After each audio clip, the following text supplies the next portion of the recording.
They tore down the old Hollowgate Place on a gray Tuesday morning. The big machines came, tearing apart rotting wood and shattered glass. The people of Black Hollow watched, hoping the stories would end with the house. But the haunting was just beginning. The demolition crew felt uneasy. Tools failed, the air grew cold, and some heard whispers. Even the fearless foreman refused to return, saying the ground felt wrong, as if something watched from the empty spaces. A new crew finished the job, unaware of the legends. When the last wall fell, a thick black dust rose and lingered, settling slowly over the lot.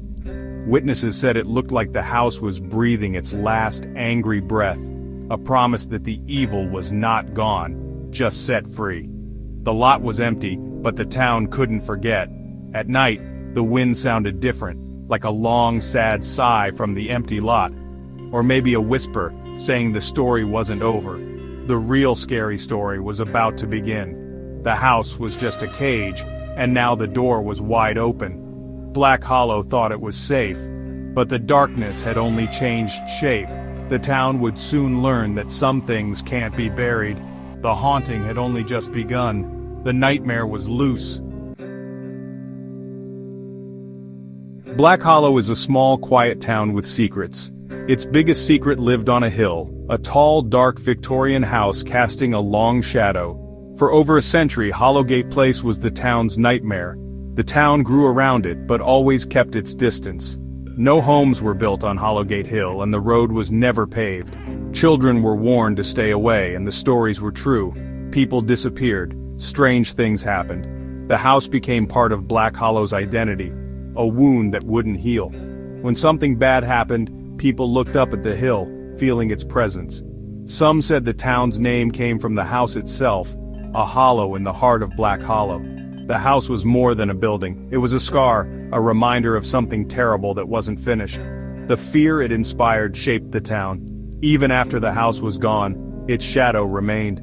Black Hollow's secret was never just the house. It was the darkness that grew around it. And the darkness was still there. The town's biggest secret was far from over. The story was still being written. Hollowgate Place was never friendly. Its Victorian angles, peeling paint, and empty windows made it look sick. The house stood alone on a hill surrounded by twisted trees and dead grass. People said the ground was cursed. Nothing good grew there. The stories were everywhere. Lights moving in windows, a woman crying, strange music drifting out at night. These weren't just campfire tales. Honest townsfolk claimed to see and hear them. Ghost hunters came, but most left quickly, unnerved by the heavy, angry sadness. A few dared to enter, but always came out pale and shaken, refusing to speak of what they saw. "Don't go in there," they'd say. "Just don't." The house's reputation spread far beyond Black Hollow. It was a magnet for fear. The house was a warning. Even empty, it was never truly silent. The darkness inside was waiting, and it would not be contained forever. Dr. Alistair Crow built the house on the hill over a century ago. No one knew where he came from. He kept to himself, never treating the townsfolk. He filled his home with strange machines and books, obsessed with life after death. Crow believed the soul was energy, something to be captured and studied. The townspeople whispered that he meddled with things best left alone. Soon people began to vanish, a traveler, a lonely old man. After each disappearance, strange lights and sounds came from the house. The town was afraid but too scared to confront Crow. His wife, a pale, frightened woman, eventually disappeared too. Crow claimed she left for family, but she was never seen again. Weeks later, Crow was found dead in his cellar as if struck by lightning on a clear day. His machines were smashed, the room a wreck, scratched into the stone wall. "It will not let us leave." The house became a tomb for secrets and pain. The evil Crow unleashed was never contained. The town's fear grew, and the stories multiplied. The house was no longer just haunted, it was cursed. Crow's legacy was a wound that would never heal.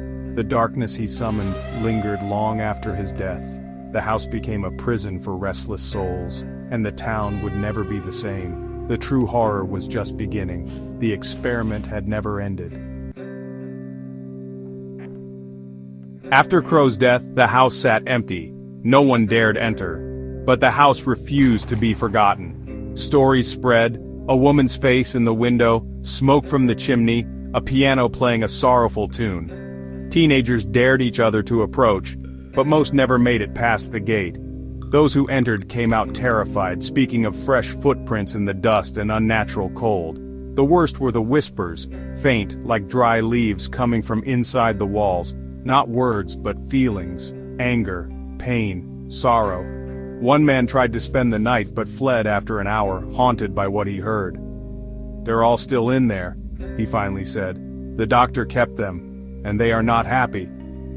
The house was alive with restless spirits. The pain inside never faded, the stories became warnings, the house was a trap for souls, and the whispers promised the haunting would never end. The evil was patient. It waited for the right moment, and it would not be denied. For decades, the house loomed over Black Hollow, a menace the town finally decided to destroy. The council voted to demolish it, hoping to end the curse and start fresh. Plans for a park or community center filled people with hope, but the oldest residents warned, "You don't kill a snake by tearing down its nest, you just let the snake loose." On demolition day, a strange quiet fell over the town. As the first wall fell, a flock of crows circled the property and vanished, an omen. The house came down, but something else was released. The town thought they were burying a ghost. Instead, they set it free. The celebration faded as unease crept in. The evil was never just in the wood and nails. It was in the ground, in the air, in the stories. The house was gone, but the darkness remained. The town had opened a door that should have stayed shut. The haunting was no longer contained. The nightmare was unleashed on Black Hollow. The curse was now everywhere. The town's relief turned to dread. The real horror had only just begun. The story was far from over. With the house gone, the lot was cleared and filled in. For a while, the town felt lighter, hopeful. But the land remembered. Silence fell. No birds, no crickets, just an unnatural quiet. Then came the nightmares. People dreamed of standing in a house that wasn't there, hearing whispers from a dark cellar. The town tried to plant grass, but nothing would grow, not even weeds. Surveyors' equipment malfunctioned, compasses spun, devices died. They spoke of a strange magnetic field at the center of the lot. The feeling on the hill was worse than before. The evil was no longer contained, it was everywhere, in the air, in the soil. Dogs refused to go near, pulling away in fear. The empty lot became a scar, more haunted than the house ever was. The darkness had seeped into the land itself. The town's hope faded as fear returned. The haunting was now part of Black Hollow. The lot was a warning. The evil was free to spread. The story of Hollowgate Place was not over. It had only changed form. A year after the demolition, 4 teenagers camped on the empty lot, laughing at the ghost stories. They set up their tent in the center, built a fire and joked as night fell. But the air grew unnaturally cold, and the fire flickered strangely. Shadows danced, looking like tall, thin people watching from the darkness. Later, footsteps circled their tent, crunching on dry dirt, never stopping. One boy peeked outside. The lot was empty, but the footsteps continued. Suddenly, a woman's scream pierced the night, filled with pain and terror. The teenagers panicked, fleeing barefoot down the hill, never looking back. They left everything behind, their tent, their courage, their laughter. The lot claimed another story. The tent remains, a silent warning. The haunting was real, the evil was not gone. The darkness waited for the next visitor. The story spread and fear returned. The lot was no place for the living. The warning was clear. Some places should be left alone. The campers' story spread, confirming the old fears. Tearing down the house had only made things worse. The evil was no longer confined. It was spreading like a stain. The haunting of Hollowgate Place became the haunting of Black Hollow. Strange events happened far from the hill. Cattle huddled in fear, whispers haunted distant homes. The town's fear returned, stronger than ever. The monster was loose, no longer caged. The curse attached itself to people. The teenagers who camped on the lot were never the same, plagued by nightmares, haunted by footsteps. One moved away, but the darkness followed. The haunting was now inside people, not just places. Dr. Crow's experiments hadn't created a ghost tied to a house. He tore a hole between worlds, trapping souls and filling the ground with pain. When the house fell, the pain spilled out, soaking into the land and people. The evil searched for new homes, new victims. The curse was alive, always hungry. The story was no longer about a house, it was about a darkness that could never be contained. The haunting had become a part of Black Hollow, and it was spreading. The nightmare had no end. The stain would never fade. Next time you hear a haunted house story, remember Black Hollow. Tearing down walls doesn't always solve the problem, sometimes it makes it worse. Some ghosts are tied to memories, not places, and can't be buried or bulldozed. If you pass a hill with an empty lot where nothing grows, don't stop. Don't try to be brave, you don't know what was released there. The evil from Hollowgate Place is a warning. Some things, once broken, can never be fixed. Some spirits, once freed, can never be caged again. Have you ever felt a chill in a warm room or heard a whisper when alone? Maybe it's just your imagination, or maybe a piece of a story like this has found you. Darkness travels on stories and whispers, looking for a new place to settle.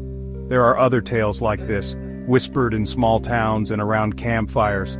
Some places are wrong, where the veil between worlds is thin. If you like to be scared, there are more stories to tell. But be careful. Sometimes when you listen to a scary story, the story listens back, and you might invite something in that you can never ask to leave.